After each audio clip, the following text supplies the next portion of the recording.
Dege ya. Mau tadi Om Gia mau tanya. Iya ya, makanya.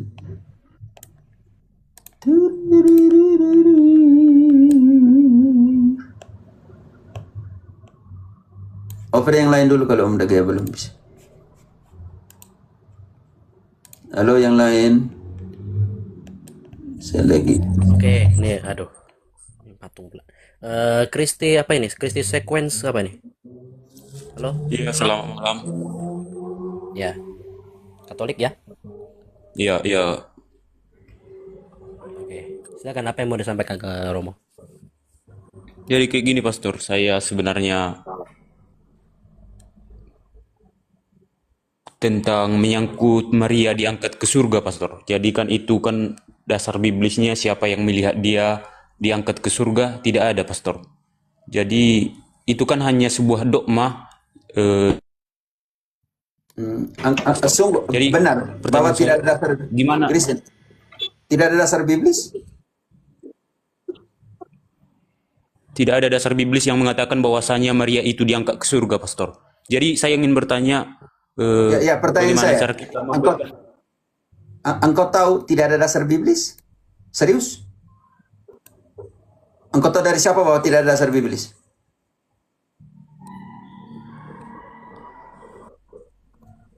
Saya tidak tahu ya Jangan dulu karena mengatakan bahwa tidak ada dasar biblis karena saya belum tahu. Itu jadi persoalan besar. Apakah engkau Protestan atau Katolik? Dari paroki mana? Katolik, Pastor, dari Paroki Dolok Sanggul, Kuskupan Paroki- Agung Medan. Ya, paroki SPD di situ. Oke. Wahyu 14 ayat. Wahyu 12 ayat 14. Wahyu 12 ayat 14. Kepada perempuan itu diberikan kedua sayap dari burung nasar yang besar, supaya ia terbang ke tempatnya di padang gurun, di mana ia dipelihara jauh dari tempat ular itu selama 1 masa dan 2 masa dan setengah masa. Kepada perempuan itu diberikan apa? Saudaraku. Dikatakan itu kedua sayap, Pastor. Untuk pergi ke tempat yang tidak ada Ular. Ayat 9. Ular, jauh dari ular-ular. Ular itu apa? Dan naga besar itu, si ular tua, yang disebut iblis atau Satan, yang menyesatkan seluruh dunia, dilemparkan ke bawah, ia dilemparkan ke bumi bersama-sama dengan malaikat-malaikatnya. Kristi, artinya ular itu ada di mana? Setan itu ada di mana?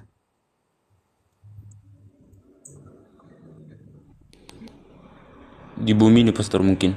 Di bumi, bukan mungkin. Ayat itu mengatakan di bumi, jangan pakai mungkin lagi. Jadi mungkin engkau tidak dengar, itu menjadi persoalan. Baca kembali, ular itu dibuang kemana?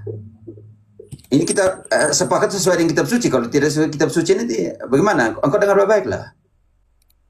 Dan naga besar itu, si ular tua yang disebut iblis atau Satan, yang menyesatkan seluruh dunia, dilemparkan ke bawah, ia dilemparkan ke bumi, bersama-sama dengan malaikat-malaikatnya. Kristi, ular, setan, iblis, Satan ada di mana? Dicampakkan ke bumi, dikatakan tadi di situ, Pastor. Ya, artinya ada di mana?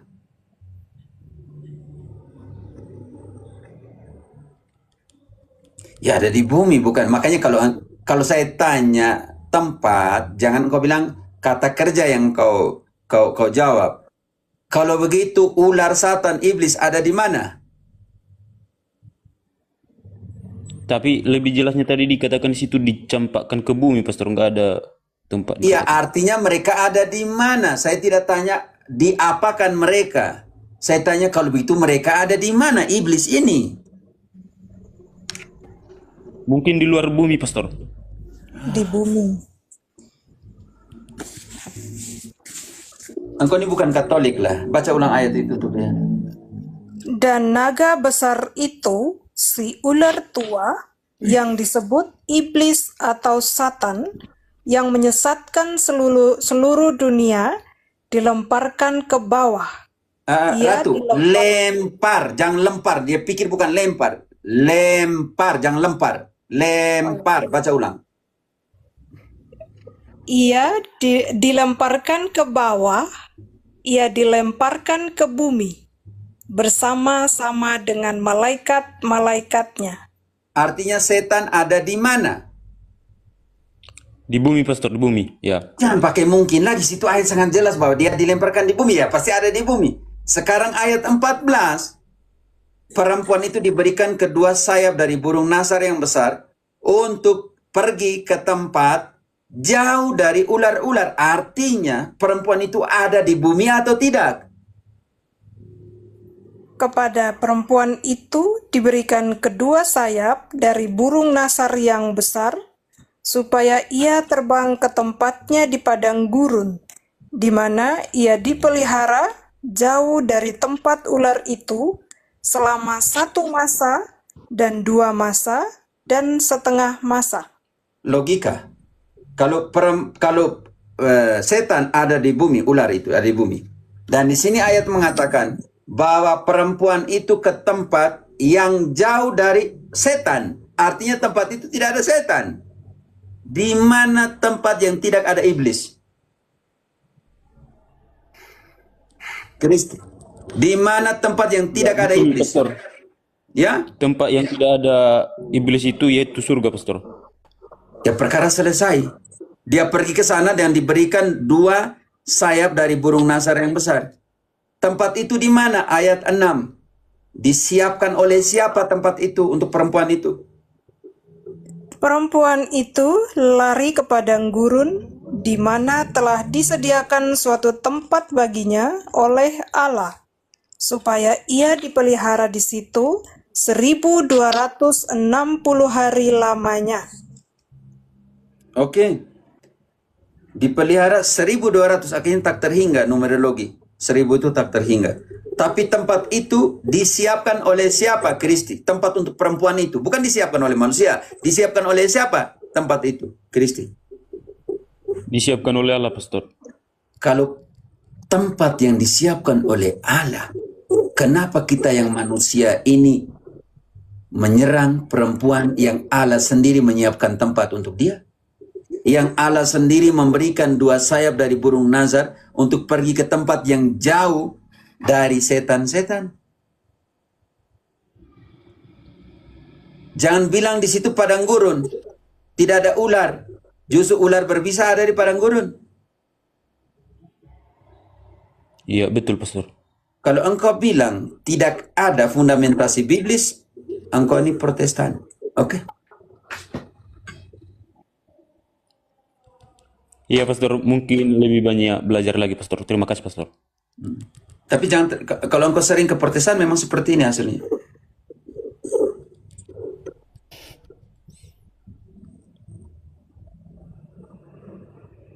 Oke.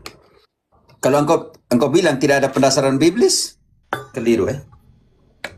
Makanya saya tanya bahwa sungguh-sungguh tidak ada pendasaran biblis atau ada pendasaran biblis hanya engkau tidak tahu. Karena itu ketika engkau sudah memulai dengan pernyataan menjas sesuatu yang engkau tidak tahu, seolah-olah sudah pasti. Oke, hati-hati di situ. Makanya pertanyaan saya, engkau lebih banyak selama ini belajar di Protestan toh? Iya, Pastor. Chris, menjadi persoalan Iya, Pastor. besar. Selama ini engkau jalan lebih banyak yang Protestan, memang hasilnya seperti ini. Masuk kandang kambing mengembing, masuk kandang singa mengaum. Ini jadi Selamat malam persoalan. Romo. Ya, sebentar saya selesaikan dulu. Selamat malam Romo. Ya, sebentar saya selesaikan dulu dengan Kristi, oke? Baru saya sambung. Oke, begitu Kristi ya? Iya, Pastor. Karena kayak gini, Pastor. Sering orang-orang itu nggak ada pendasaran bahwasanya ada orang yang melihat, Pastor. Karena makanya bertanya seperti itu dari Pastor. Yohanes bukan menulis, disuruh oleh Tuhan Allah?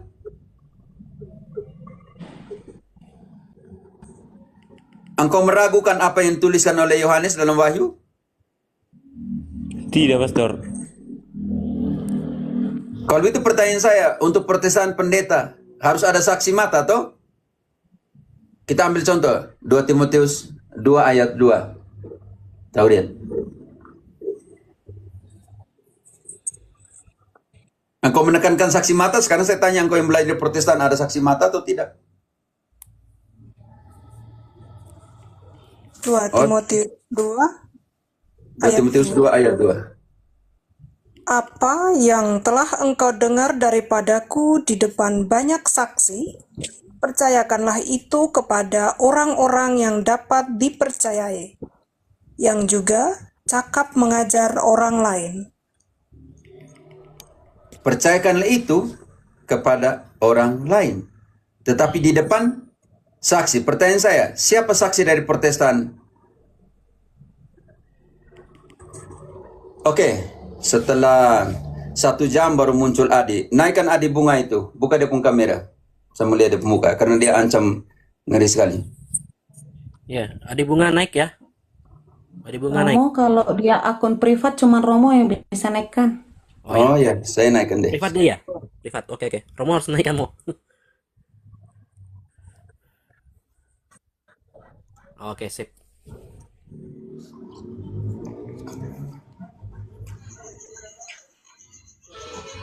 Oke, Bisa buka kameramu? beta mau tahu. Adi? Nanti baru tahu. Begini saja sudah aman. Beta mau Tidak, tanya. saya butuh. Boleh. Sebab itu persyaratan yang saya tulis. Buka kameramu. Kalau tidak saya kasih turun. Dengar suara. Bukan tipu. Buka kameramu. Makanya, Buka kameramu, jangan framing di sini. hmm, Buka kameramu. Kalau tidak kasih turun dan blok buang, tidak guna orang ini. Buka kamera karena Mau engkau tanya. engkau punya DM terlalu jago tuh saya melihat muka. Buka kau pun kamera. Di pengecut lah, dibuka kameranya. Apa Tidak susahnya guna, sih? saya cuma blok saya orang tidak guna. Iya, apa susahnya buka kamera, Pater?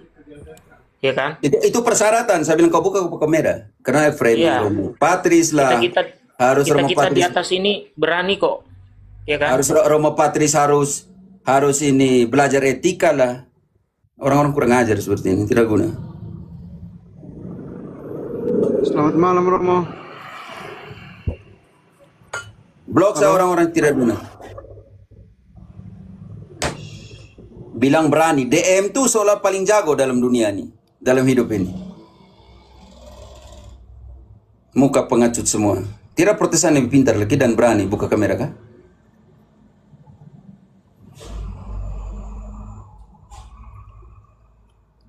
Suruh kita belajar etika lagi. Baru katanya lulu ya. Anak baru kemarin tidak hormat orang tua. Oh, dia pakai kata lu Mo. Iya, ngeri dia punya taipannya. Lu nggak berani debat sama lu ini, lu takut, lu apa semua. Kami orang TT tidak seperti itu. Kayaknya dia juga orang NTT itu, Romo. Iya, ada nanti tidak enak. Saya satu orang yang tidak mau. Nanti pengharga diri kok. Betul malu orang NTT tidak takut. Kalau engkau orang TT anak Kupang lagi. Anak baru lahir kemarin mau lulu.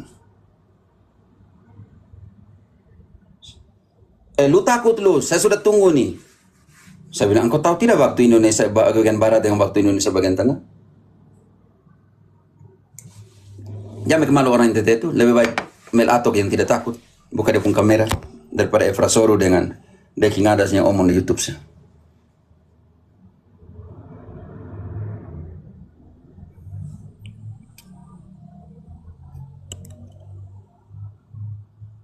Oh ya, tidak usah serang, santai saja teman-teman. Oke, siapa tadi? Warai. Akan Epi Bara. Selamat malam Romo. Yo, Nih, Romo yang pernah terakhir saya gabung live tuh ada pater yang ajak saya kalau bisa untuk saya butuh untuk mau sharing, saya kunjungi beliau. Itu saya lupa namanya Romo. yang perkawinan kah? Tidak, itu malam kan waktu beta gabung live dengan Romo, ada pater yang bilang, Epi kalau seandainya pas datang Kupang punya waktu bisa hubungi. Mau ke sharing-sharing saja begitu dengan beliau. Saya lupa namanya. Pater siapa yang malam itu? Felix Kosak mungkin. Tidak, tidak, tidak, tidak. Yang itu Yang yang temanya apa? ini Ini yang engkau saya saya kaget. tanya temanya apa dulu, saudaraku, supaya kita bisa mengarahkan. Oh ya, ya, ya Romo. Ini kan begini, Romo, saya kan baru Maksudnya pindah waktu itu ya temanya Romo. tentang apa? Tentang perkawinan siapa? Itu yang makanya saya tanya tentang perkawinan tentang apa? Oh, saya lupa Romo, saya lupa Romo. Waduh, kalau engkau lupa yang Ya, ini berhubungan kan, dengan engkau yang ini kan, lupa ini, tanya saya yang harus melayani ratusan orang ini bagaimana, Pak? ya sorry Romo. Ini kan posisi saya kan itu kan orang tua juga sudah apa kayak tidak terima saya ketika saya pindah ke Romo, jadi saya mau hubungi beliau kalau bisa saya tinggal tahan Engkau di dengan mana? beliau sampai saya bisa ikut katekumen dan bisa terima komuni Romo. Eh, Itu engkau harus ke paroki terdekatmu.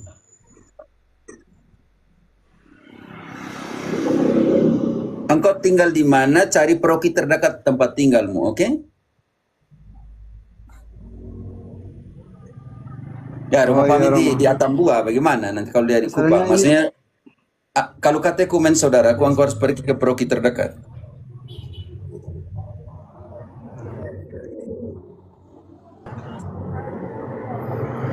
ini agak sulit kalau saya mau cerita semua Romo, jadi makanya saya mau hubungi Ya, kalau bisa salah satu orang untuk sekalian saya menginap di mereka Romo. waduh, ini saya kurang tahu, saya di Kolombia nih. Engkau cari paroki terdekatmu kalau engkau mau buat begitu. Dia tinggal di mana? Dia masih Protestan ya, teman-teman. Jadi, Ah, iya Romo. Terima kasih Romo. engkau cari gereja Katolik terdekat tempat Siap Romo. tinggalmu, oke? Bisa sharing ke Romo di sana, oke? Ya siap Romo. Oke, Ya siap Romo. Terima kasih Romo. oke, yuk. Saya Ya, keluar Romo. Yo ya, Pi. Kenapa si Adi tadi, anak muda tuh, dia ancam, nanti engkau kenal saya, nanti engkau lihat saya punya muka. Sampai di sini tidak mau buka di kamera. Nanti lu kenal saya siapa. Tapi akun saya bilang kau buka punya privat supaya saya langsung jambak. Perjanjian 830, 935 baru muncul. Kan tidak ada guna.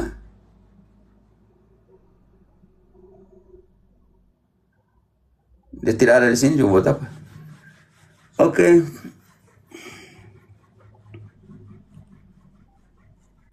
Saya mau bertanya tadi Romo. Yo.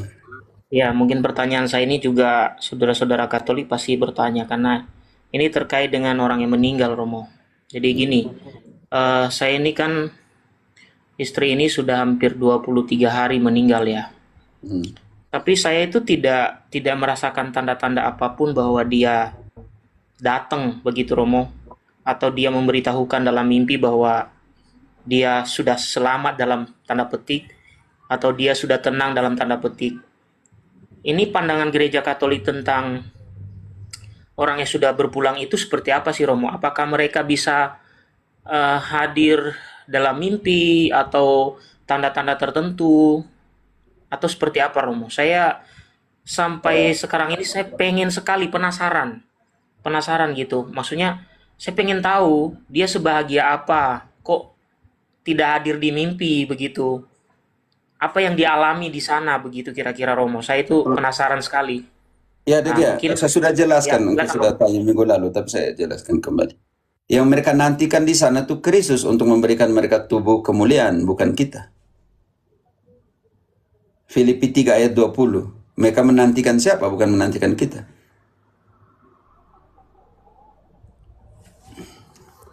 Filipi 3, 20, 21. Yang dinantikan oleh mereka tuh siapa? Kita atau? Filipi 3 ayat 20.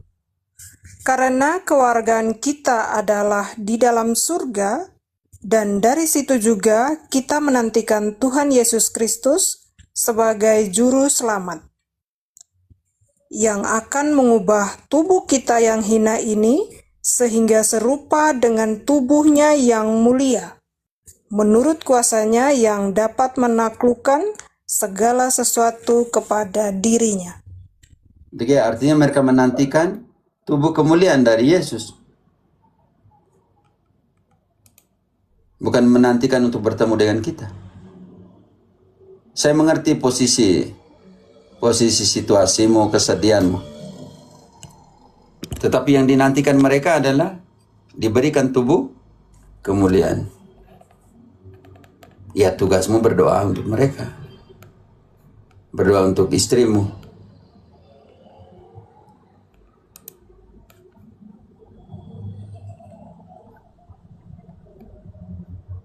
Jadi jangan buat mereka sibuk lagi untuk ketemu kau atau menantikan tubuh kemuliaan. Engkau nih, Degea. Tetap kuat Degea, engkau tidak sendiri, oke? Karena Jangan tertutup, pergilah ke paroki, sharing dengan Romo di paroki. Oke Degea ya? iya Romo, karena gini Romo, ini terakhir nih. Kata orang kan Romo 40 hari, sebelum 40 hari kan mereka masih. Saya kurang tahu ini sepertinya bukan ajaran resmi gereja sih Romo ya. 40 hari itu mereka masih di sekitar kita. Katanya begitu, tapi saya juga tidak terlalu meyakini itu Romo. Karena kepergian istri ini kan mendadak Romo. Jadi saya itu seperti merasa bahwa dia itu masih ada loh.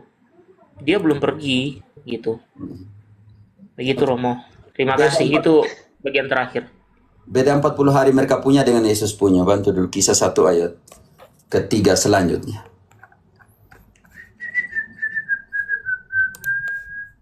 Kisah 1 ayat 3.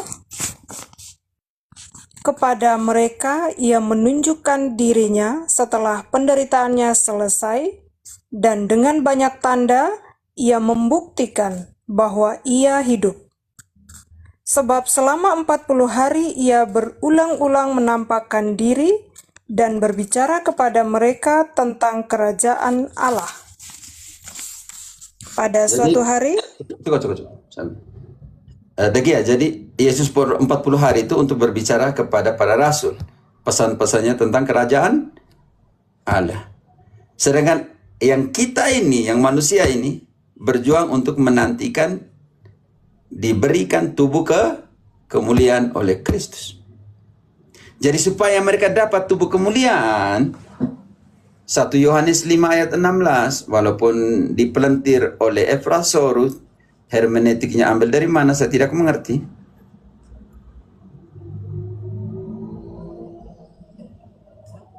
Satu Yohanes 5 ayat 16.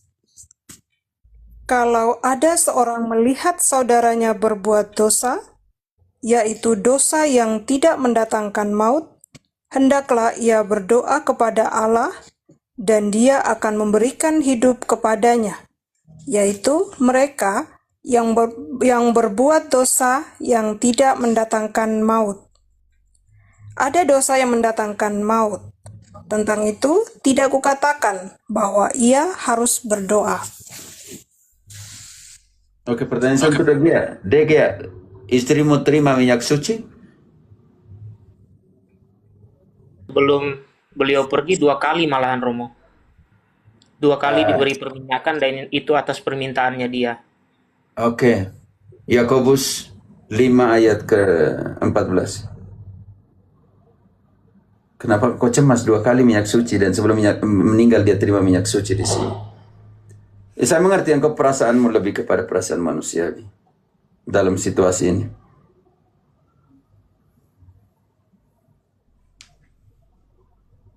Yakobus 5 ayat 14. Kalau ada seorang di antara kamu yang sakit, baiklah ia memanggil para presbiter gereja supaya mereka mendoakan dia serta mengolesnya dengan minyak dalam nama Tuhan. Dan doa yang lahir dari iman akan menyelamatkan orang sakit itu, dan Tuhan akan membangunkan dia.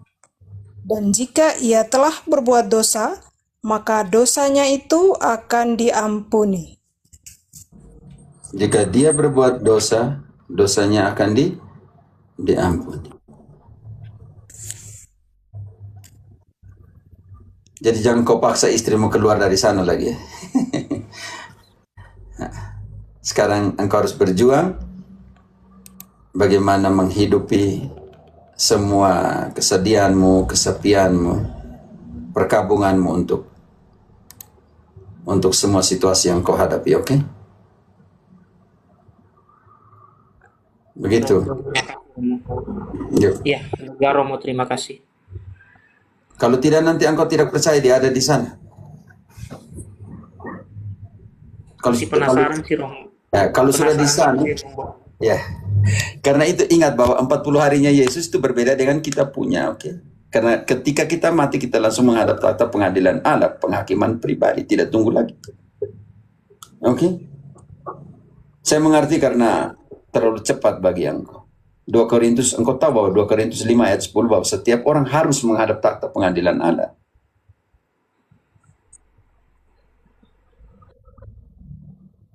Oke? Ada yang orang mendoakan. Terima kasih, Pastor. Semangat ya, tidak sendiri. Oke, daripada engkau menutup dirimu, jangan lupa ke paroki, berbagi. Berbahaya sekali dalam proses menutup dirimu pada saat ini, oke?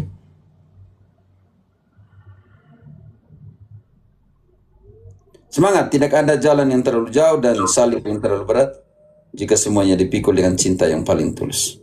Pikulah semua kesepianmu, semua galaumu, semua kesedihan ini dengan cinta yang paling tulus, seperti engkau, saya mencintai engkau ketika engkau mengatakan di janji pernikahan, dalam kesusahan, di dalam kegembiraan, dalam penderitaan, dan semuanya itu. Oke?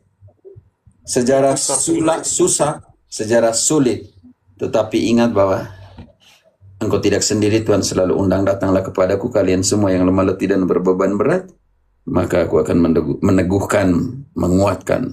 Oke. Jangan lupa itu. Sharing dengan orang-orang yang bisa mendengarkan engkau secara baik.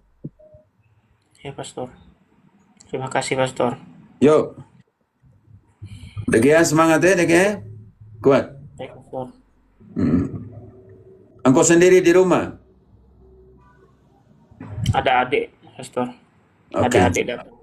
Jangan menutup dirimu sama-sama dengan adikmu, itu sangat membantu daripada engkau menutup. Yup. Terima kasih, Pastor. Ya. Kuat.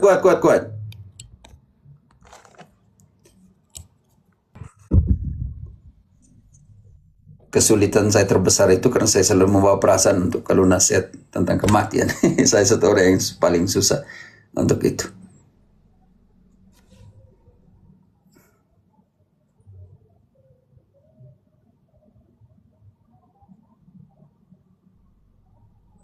Oke, teman-teman yang di sini, Tony, Ki, apa lagi nih?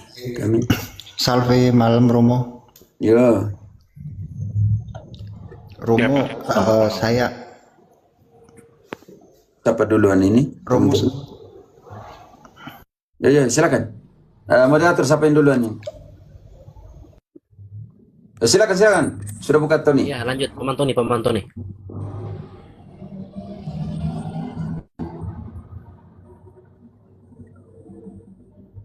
Kalau begitu ke Om Ki atau Tony? Silakan. Tony dulu, Tony. Halo malam Romo. Yo, silakan. Ya Romo, saya mau tanya, ini kan tidak bisa dipungkiri ya, maksudnya sekarang ini kan kita hidup di zaman internet di mana berita informasi itu banyak beredar luas. Tapi kita juga harus memilih, maksud saya kan.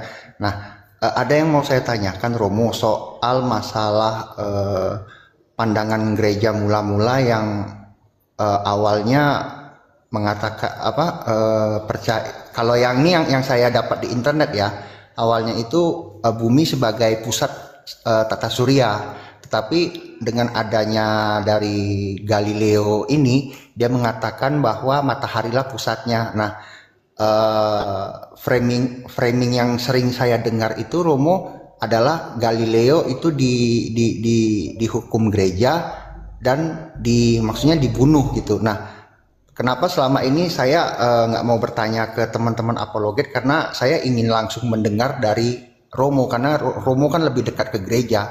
Nah, sebenarnya apa sih yang terjadi pada saat itu? Itu Mo.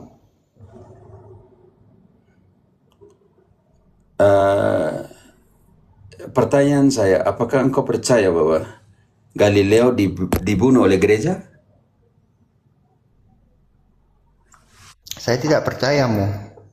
Kalau engkau tidak percaya bagaimana? Ya, maksudnya saya pengen dengar langsung Ya, jawaban makanya dari pertanyaan, kalau Romo engkau gitu. tidak percaya bagaimana?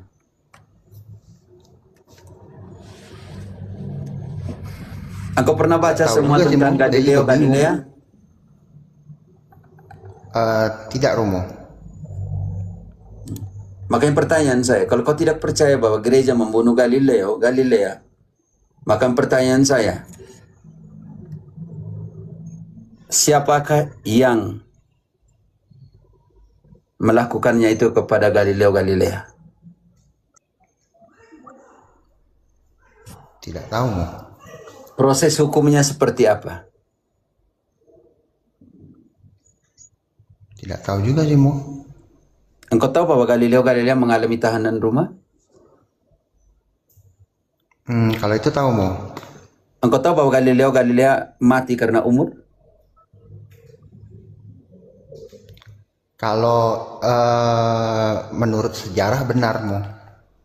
Kalau dia mati Tapi, karena umur karena 77 tahun, dari mana Bapak mengatakan bahwa gereja membunuh Galileo Galilea? Galileo mau. Nggak tahu juga sih, Mo, informasinya. Makanya tadi saya Makanya mau pertanyaan bertanya saya. karena saya butuh Ya, jawaban. makanya pertanyaan, kenapa orang menyangka, berprasangka bahwa gereja membunuh sedangkan gereja tidak membunuh Galileo? Ditahan, mati karena umur 77 tahun. Tidak ada bilang secara historis dia tidak dibunuh oleh gereja. Makanya tadi ketika engkau memulai dengan itu bahwa gereja, maka pertanyaan saya, engkau yakin gereja membunuh Galileo? Tidak, Mo. Ya kalau tidak yakin, artinya kenapa dia dibunuh? Oleh siapa?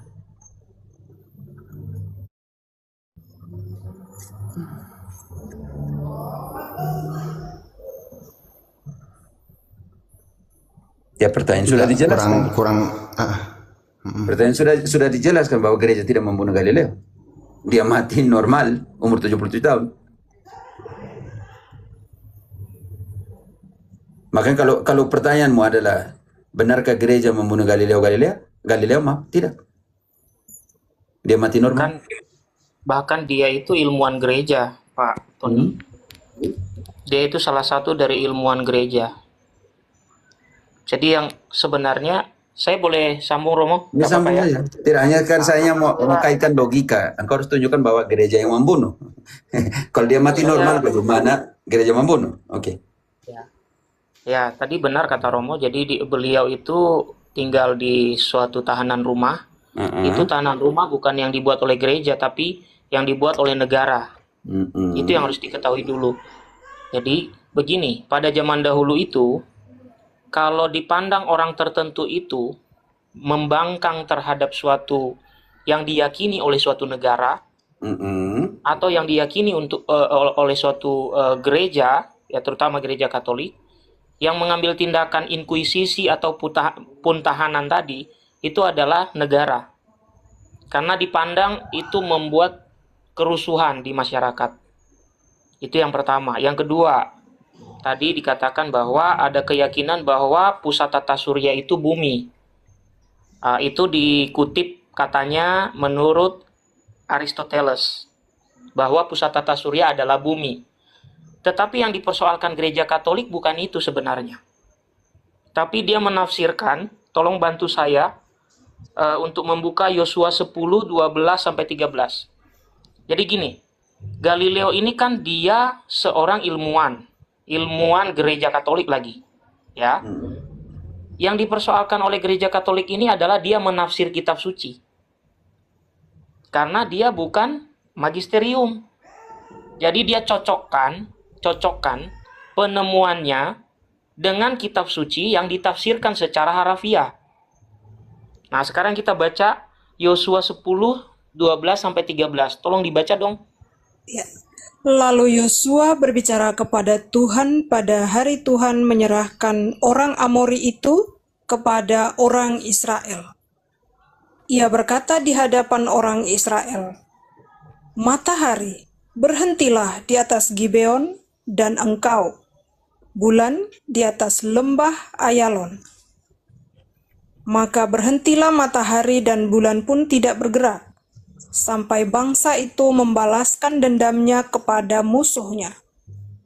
Bukankah hal itu telah tertulis dalam kitab orang jujur? Oke Kak, sampai di situ. Ada kalimat yang sangat penting di situ. Bagi Galileo tadi, yang bergerak itu matahari. Tapi, dia mendasarkan secara harafiah untuk menafsirkan itu. Bahwa peristiwa itulah yang membuktikan teori yang dia buat. Ini yang gereja mencoba mengontrol dia. Kamu jangan keluar ranahmu. Ranahmu bukan di situ. Kita tahu, dahulu kan dalam gereja Katolik yang boleh menafsirkan itu magisterium. Sementara dia ilmuwan. Tidak pas. Tadi dikatakan matahari berhenti, bulan tidak bergerak. Nah, konsep Galileo kan mengatakan pusat tata surya adalah matahari. Yang bergerak adalah bumi mengelilingi matahari. Tapi dia mencoba mempersoalkan ayat kitab suci itu. Dan dia coba mengaitkan gimana caranya supaya apa yang dia katakan tuh sesuai dengan ayat itu. Nah, di sini saya lupa namanya. Ada uskup yang kemudian memanggil kalau tidak salah. Jadi mau ditanya, teori-teori itu tidak ada yang ditolak oleh gereja Katolik pada saat itu. Hanya gereja Katolik minta kamu buktikan dulu sebelum bicara. Namanya teori kan harus ada pembuktian. Nah, nanti teman-teman, alat-alat untuk melihat bintang dan lain-lain kan, teleskop atau apapun itu kan belakangan munculnya. Tapi sudah dibuat teori. Nah, teori itu harus punya pembuktian. Itu yang diminta oleh gereja. Bukan menolak ilmu pengetahuan, bukan. Tunggu dulu dibuktikan. Gitu loh. Jangan sangkut pautkan tafsiran kitab suci. Ya, kita tahu bahwa di dalam kitab tadi itu, Yosua itu kan bukan bahasa harafiah, itu kan sebuah mujizat. Nah, sehingga kalau di compare ataupun kemudian dijadikan landasan ataupun kemudian muncul teori menyalahkan kitab suci tidak sesuai dengan sains, maka itu sesuatu yang kontraproduktif. Nah, sehingga gereja meminta dia tolong hati-hati dalam memberikan teori karena belum ada pembuktian. Dan karena pada saat itu kebanyakan negara meyakini apa yang disampaikan Aristoteles. Ya. Itu dari saya, Pastor, yang selama ini saya ketahui sedikit. Jadi yang pertama, mitos bahwa Galileo dibunuh oleh gereja itu tidak ada dalam sejarah. Oke, bayangkan dalam tahanan pribadi, lalu dikirim ke vilanya dan mati di vilanya. Engkau tahu, Tony, anak perempuannya adalah suster, biarawati.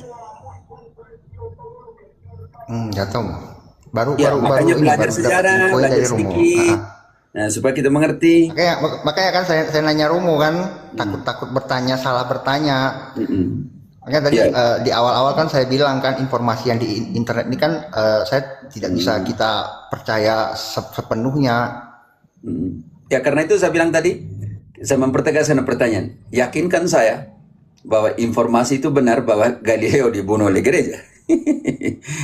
Seperti maka kalau engkau sungguh yakin, kita buka pembuktian bahwa Galileo tidak pernah dibunuh oleh gereja.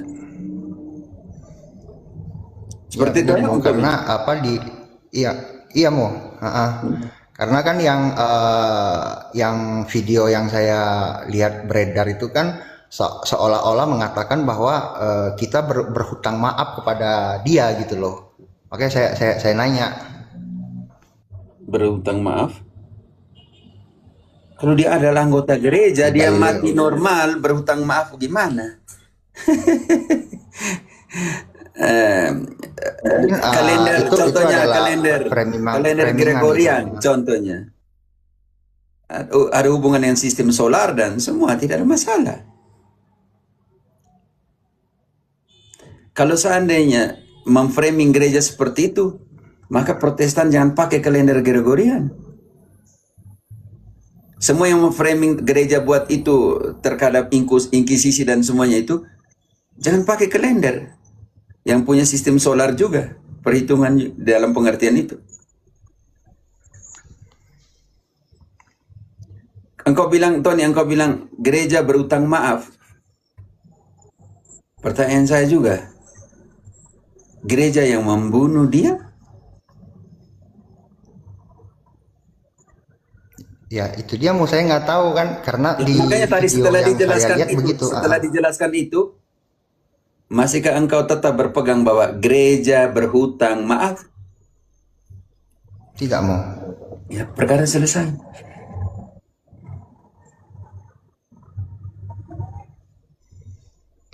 Oke, mau makasih, mau jawabannya mau.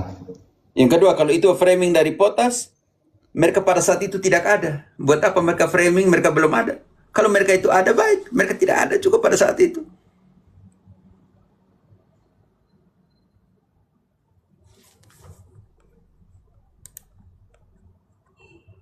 Sebagai pengetahuan, Pak, Galileo itu dimakamkan di sebuah basilika loh, Pak, di Italia.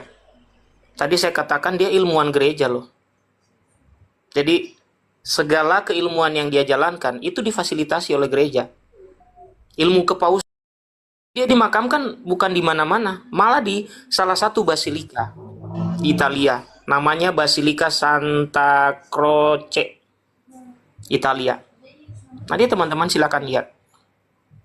Ya, itu. Ya, lucunya di framing oleh Protestan, waktu itu Protestan ada dalam tubuhnya gereja. Bayangkan sampai matinya tuh kuburnya di Basilika Katolik.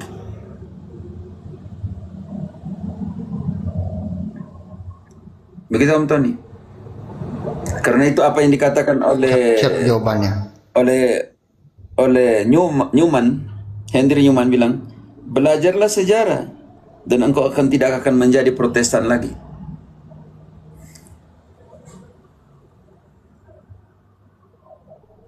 Siap mau. Yo, oke, semangat. Ya, izin turun mau. Yo, silakan Tony. Ini saya belum omong, engkau belajar inkisisi Protestan. Kira udah selesai. Mau lanjut Tony, mau. Saya mendengarkan, saya menyimak. Sekarang engkau baca ya, inkisisi. Nanti sekarang engkau ada PR-mu, engkau baca inkisisi Protestan. Berapa yang mati kekejaman inkisisi Protestan?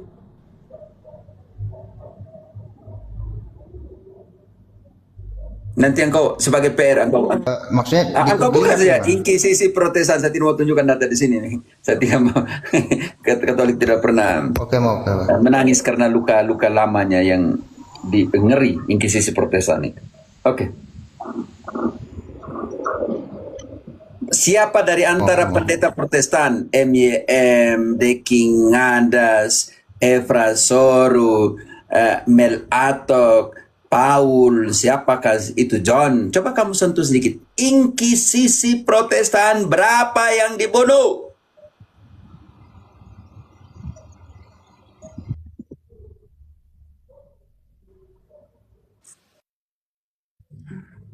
Oke. Hanya jangan asal main framing Katolik tuh. Baca kembali. Wih, ternyata seperti ini ya inkisisi saya punya para pendiri. Oke, yuk nanti ketemu lagi.